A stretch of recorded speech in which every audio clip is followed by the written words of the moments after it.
Mga kapuso, naobserbahan na ang El Nino sa bansa. Ayon sa Pag-asa, mas uminit na ang sea surface temperature sa bahagi ng Pacific Ocean.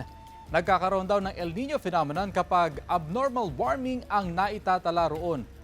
Base sa climate models, may mahigit sa 80% posibilidad na mag-develop ito sa full-blown El Nino na posibleng magtagal hanggang 2027. Una nang nagbabala ang Pag-asa sa mas maulang panahon kapag sumabay ang El Nino ngayong panahon ng tag-ulan. Samantala, wala pong namomonitor na sama ng panahon sa loob at labas ng Philippine Area of Responsibility. Pero posible pa rin ang pag-ulan sa ilang bahagi ng bansa dahil sa southwest monsoon o hanging habagat. Base sa datos ng Metro Weather, mataas ang tsansa ng ulan sa Northern at Central Luzon. Posible ang malakas na ulan sa Ilocos Sur, Kalinga, Mountain Province at Isabela. Posible ang pag-ulan sa iba pang bahagi ng bansa.